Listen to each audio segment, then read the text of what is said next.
Hey everybody, it's Chainsaw Reacts back once again, another Transformers Prime reaction for you guys. This is Season 3, Episode 11. Of course, we're not another title until I get into the episode. Now, last week, and the reason why I'm doing that is because I literally filmed Episode 10 of Season 3 about 45 minutes ago. I'm trying to get ahead of filming, so that's why I'm wearing the same shirt.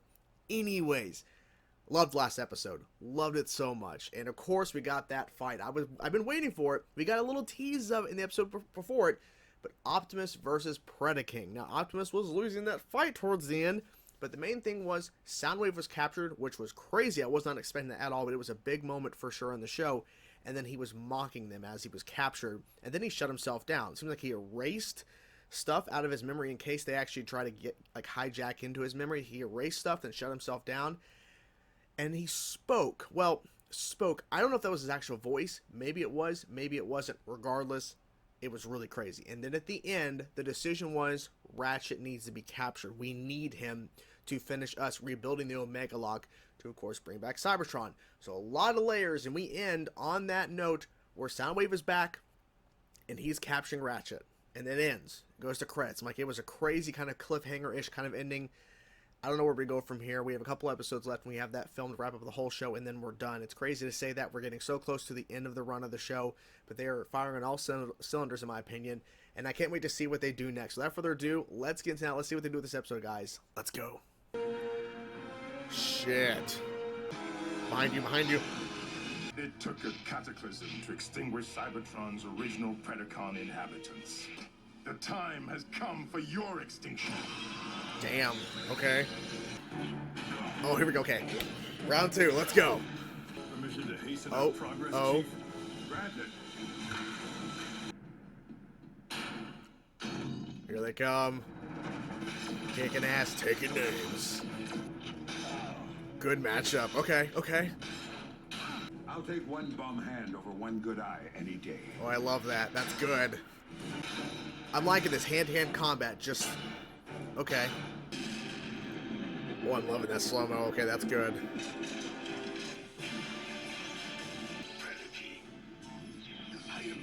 Come on. Keep it going. He's pissed he can't continue the fight. Ooh. Now might be a fine time for surrender. A logical assumption. Oh, okay. Wake up, buddy. Come on, you got this. We require immediate transport back to base. Huh?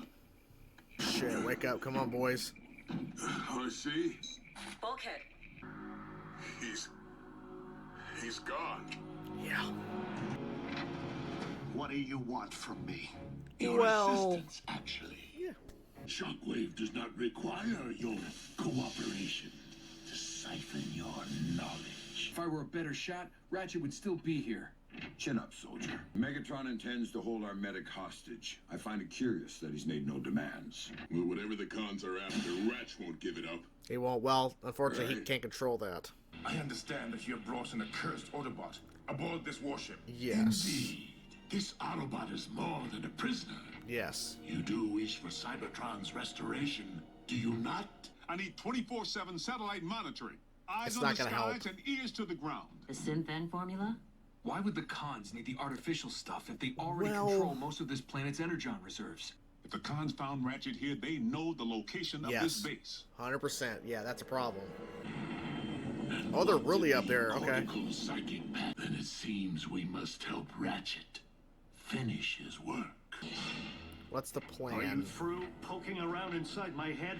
What I want apparently does not yet exist. Very much like for you to complete your work Oh, on the great. formula. Limitless supply of fuel and ammunition just so you can turn around and use it against the Autobots? I intend to use your formula for the purpose of creation, not destruction. You are attempting to rebuild the Omega Lock. 100%. We stand on the verge of a great moment in time, you and I. Collaborate with the barbarian who essentially destroyed our planet in the first place? Then I present you with a choice. What choice? Complete your research, or Kill the kids? always the weak link. As you must certainly be aware, we know There's the another location of alternative. your current base. So it's either kill the kids or I'm gonna blow up the base or everyone in it. Well, they're all gonna leave, hopefully, so... My liege, you aren't really going to allow the Autobots to remain operational. Of course not. They All move somewhere aerial else. search patterns are coming Yeah. up empty. Maybe? No comlink chatter either. So until Megatron makes a move, we're in a holding pattern. We have no choice but to play this old school. Split into teams for maximum coverage. Shit. Okay, they're here. Let's go. Concentrate your fire on Hangar E. Fighting back. There you go. Guys, you might want to move. They're not in that hangar. They moved. I am pleased to report that the I bet you Autobot are. base They're not even has in there. been reached. It's too simple. I mean, that would have never happened anyways. Mess Oh, all sure is a mess. that was too easy. They just painted an E on that and they assumed it was them. Okay. I'm sure They're gonna would figure more out they fully messed up. appreciate a tour of our facilities. Your cloaking device. Ratchet. Decepticon engineering never fails to impress. Doctor, Interesting. we may be mortal enemies, Just a weird combination of them, but hey. and your comrades would attempt to stop me as ever. But at least we would once again possess a planet worth fighting over. Earth would be next. Oh, he knows 100%. What Yeah, assurance Cybertron's do back. I have Earth. that you would... We both know that as a Decepticon, Can't be any trusted. assurances I might offer would be worthless. We thought you might be the best one to provide an analysis. In Ratchet's absence. It's trying to communicate with the warship. Hey, Raph, we'll bring him back. Don't worry, buddy. It's the last thing we do. Is that a quantum cryo-inducer? He's really just messing with him. Unless Ratchet's really playing this up. Three, actually. Everything all right? Just Well, preoccupied. things are just peachy right thinking now, about man. the close call. The uncomfortable reality is the bots might not always be here. Yep. And even if they are, they can't be everywhere at once. Agents like maybe you someday. What? What? You'll be of age soon. Uh-oh. Custer's Mustang! What? Oh. They've been building this in space and no one's detected this? It will not take long for this Omega Lock's drives to be fully operational.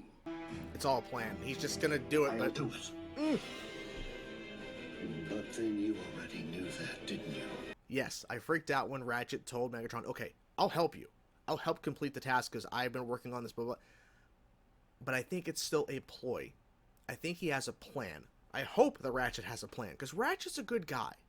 But what Megatron is really digging at, and it was really, I think, played out pretty well in this episode, because Ratchet at first, I'm not going to help you. I refuse. And then he's put into a room with cuffs. Megatron walks in. He's like, you think I'm going to side with the guy that destroyed our planet in the first place? You're the reason why Cybertron is dead. Why would I help you bring it back? But then slowly, Megatron's unwinding and just kind of showing him more of like what they've done, what they've accomplished, what they're working on, how he can complete his work with unrestricted access. Now, the reason why I'm kind of flip-floppy in terms of what's happening here, because I think Ratchet is playing the long game. I think he knows he has to do this, but he has a plan. At least I hope so. But the other part of me is going, Optimus has told Ratchet, and Ratchet is the one who's been most upset, at least in terms of verbally and showing it, what happened with the Omega Keys, the Omega Lock, initially, when they had all this set up in Season 2, and how Ratchet was the most, and I think all the Autobots were upset and frustrated that how things went down in terms of the destruction of the Omega Lock, and how they couldn't actually bring back and rebirth, essentially, Cybertron. Ratchet has been the most vocal about, like, how this ruins everything. Like, they're not going to get their planet back. He's so devastated. He's the most vocal about it, at least. Megatron's showing him, hey, Optimus, because last week I've watched it like an hour ago at this point, but anyways, because I'm catching up, or at least I'm trying to film ahead. Optimus once again in the last episode told Ratchet, no, we don't, like, because Ratchet's like, hey, can we just let him complete the Omega Lock? Optimus is like, no, because this is what he's going to do. He's going to take control, which is what Ratchet said. Like, you're just going to try to rule over it. You're going to try to rule. And that's exactly what Optimus told Ratchet last week. And now Ratchet sees the opportunity to potentially bring the planet back, bring back their home world. Yes, Megatron did admit, well, I mean, at least we would have a planet to fight for, which is true, but there's also the other side of Megatron's against rule. But Ratchet already figured, okay, you're going to rule Earth next. You're going to go after Earth next after Cybertron. Because you tried that the last time when the Omega Key and Mega Lock was working before. And Megatron's like, well, yeah. So Ratchet knows all this. Ratchet knows what the plan is. And the fact that he sees that the Omega Lock is being constructed right now in space, that somehow Fowler or nobody has noticed. I guess does it have the same cloaking device as the ship? Because they point out, look at this amazing cloaking device that we have for our ship. And Ratchet's like, well, cloaking is cloaking. Good or bad, or whatever. Like, even if it's high or low intelligence, like, it's still cloaking at the end of the day. So I guess I'm assuming that has to be the explanation of why nothing else has been discovered in space. Because they would have noticed, you would think, some sort of satellite would have detected something in the sky that's being built. And it's nobody on the planet that's doing it. It's Decepticons. So it must be cloaked in some way. So yeah, this was a pretty intense episode. I like the opening as well, and I wanted to get to this sooner, so I do apologize. But I love, and I mentioned at least once or twice, the hand-to-hand combat. Right, we had Shockwave versus Ultra Magnus, and then we had Predaking versus Optimus, part 2, round 2, if you will. And it was mostly just fisticuffs, hand-to-hand. And when I say hand-to-hand, obviously we've seen a lot of fights that are hand-to-hand combat, but usually when there's fights between the Autobots and Decepticons, I almost said Autobots and Megatrons. I've done that before in the last episode when I filmed it. Autobots, Decepticons, whenever there's hand-to-hand combat, there's some sort of weapon or some sort of blast in between. A lot of this action we were seeing between those two fights, Ultra Magnus and Shockwave, and Predaking and Optimus fighting each other, these two fights, just a lot of punching.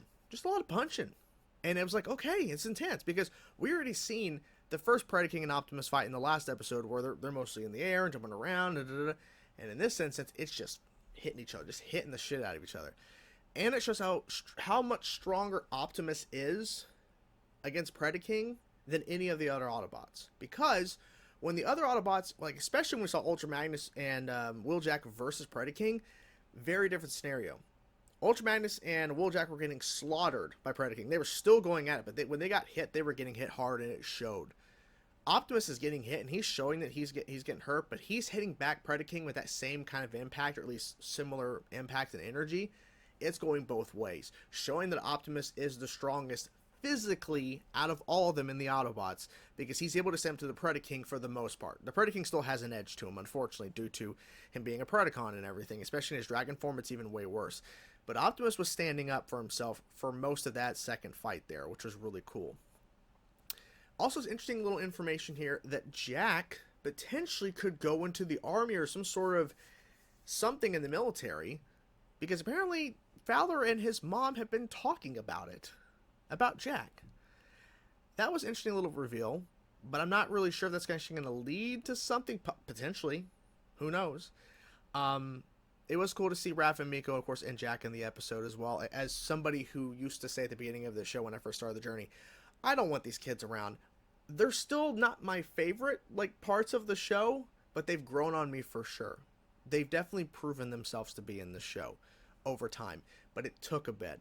But I'm not, loving the characters. I think out of all of them, I think I might like Miko the best, or at least tolerate her the most, just because, especially with her taking on that armor and became basically an Autobot, a wrecker, and was just wrecking shop. That was so cool. And I hope we get to see something like that again before the show ends.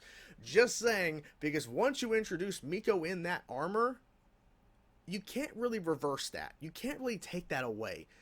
But I don't know, at this point, we only have, I think, 2 episodes left after this, and then the film, and then we're done. So maybe we won't see Miko in the armor again, but I hope, because they do address the armor for a second there before they jump into Jack potentially going to the army or some sort of military when he gets older.